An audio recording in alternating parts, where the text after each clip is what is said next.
Assalamualaikum warahmatullahi wabarakatuh. Welcome back to my English learning with me, Mrs. Arum. Today, we are going to learn an interesting text. Please look at the picture, my students. If you see the pictures, my students, can you guess what we are going to learn? If it is about Malin Kundang or maybe the legend of Tobalek, so we are going to learn about narrative text. There are many kind of narrative texts. You can see on the part here, my students. There is legend, and then myths, fairy tales, fable, and then folk tales. So, kind of narrative text. Jadi, macam-macam dari teks narasi. Dari legend, ada legenda, and then myths, mitos, fairy tale, dongeng, fable, cerita binatang, and folk tales, cerita rakyat. Yeah, so we can understand here, my students, that the story here, it is not about fact, but this is fictive. And to learn about narrative text, you should know what is narrative text, and then what is the social function, and what are the generic structures of narrative text. We start from what narrative text is. To find out what narrative text is, please you open your book on the page 36. Please you pay attention, my students.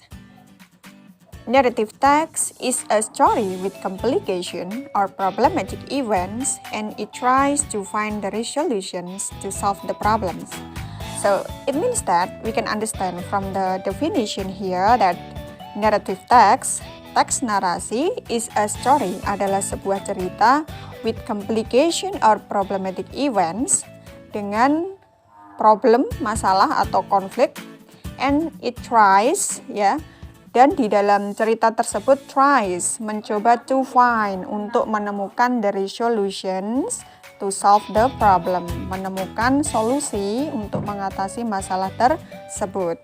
So my students, it means that in the text there should be a problem and solution. Okay? Next, about the social function of narrative text. The social function or the purpose of narrative text is to amuse or to entertain the reader with a story. So it means that if the reader read the narrative text, they feel happy or maybe sad based on the content of the story. Okay? Fungsi sosial dari narrative text adalah untuk menghibur pembaca dengan cerita yang ada di dalam teks tersebut. It means that, maksudnya bahwa ketika pembaca membaca sebuah teks narasi, mereka akan merasakan senang or maybe sad atau mungkin sedih sesuai dengan konten yang ada di dalam cerita tersebut. It means that this is entertain. Next, about the generic structure of narrative text. There are 4 generic structure of narrative text. You can see in the page 36, still in the page 36, my students. Yeah. The first is orientation, and then complication, resolution, and then reorientation, or you can say that this is coda. Let's discuss one by one. Start from the orientation part. Let's see, my student, about the orientation. This is sets the scene, where and when the story happened, and introduces the participants of the story, who or what is involved in the story. So, in this part, my students, the writer introduce who are the participants in the story.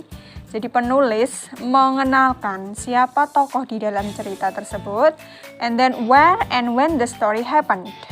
Di mana dan kapan cerita tersebut terjadi. So, here we can say that for the orientation, this is as the opening of the story.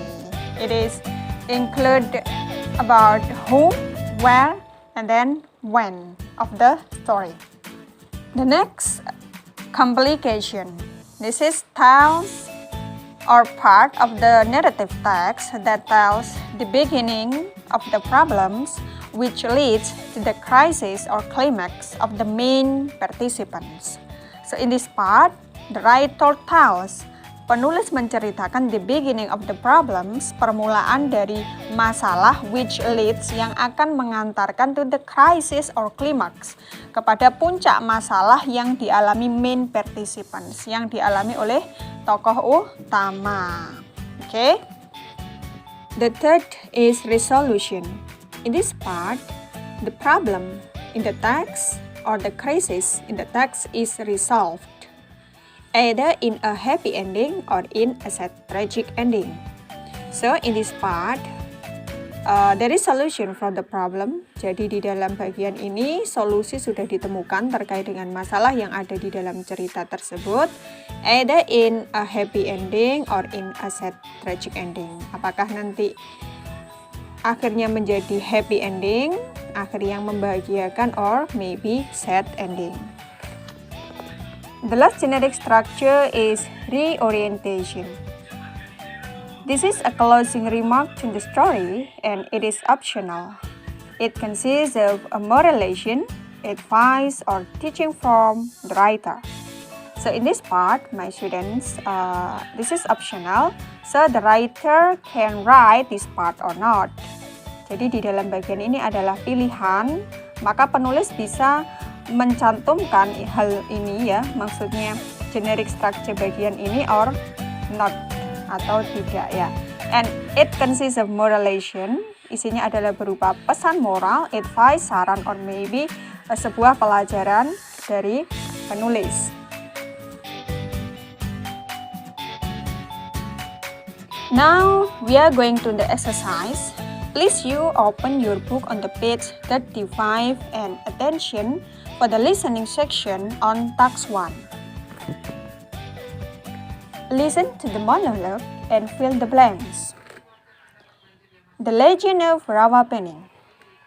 Once upon a time, there was a little boy came into a little village. He was very hungry and weak. He knocked at every door and asked for some food, but nobody cared about him. Nobody wanted to help the little boy. Finally, a generous woman helped him. She gave him a shelter and a meal. When the boy wanted to leave, this old woman gave him a lesung, a big wooden mortar for pounding rice. She reminded him, "Please remember, if there is a flood, you must save yourself. Use this lesson as a boat." The little boy was happy and thanked the old woman. He continued his journey. While he was passing through the village, he saw many people gathering in the field. The boy came closer and saw a stick stuck in the ground. People challenged each other to pull out that stick. Everybody tried, but nobody succeeded. "Can I try?" asked the little boy. The crowd laughed mockingly. The boy wanted to try his luck, so he stepped forward and pulled out the stick. He could do it very easily. Everybody was dumbfounded. Suddenly, from the hole left by the stick, water spouted out. It did not stop until it flooded the village. And no one was saved from the water except the little boy and the generous old woman who gave him shelter and meal. As she taught him, he used the lesson as a boat and picked up the old woman. The whole village became a huge lake. It is now known as Rawapening Lake in Salatiga, Central Java, Indonesia.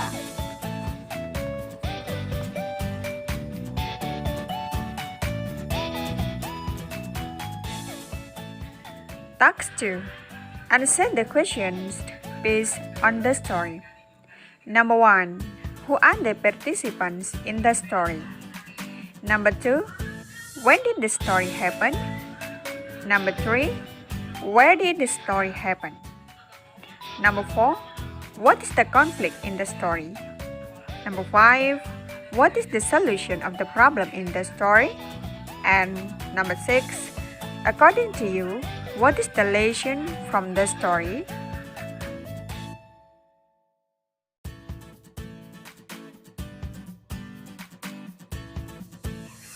And this is the way how to answer. Please attention into the instruction to answer the questions. I think that's all. See you in the next lesson. And Assalamualaikum warahmatullahi wabarakatuh.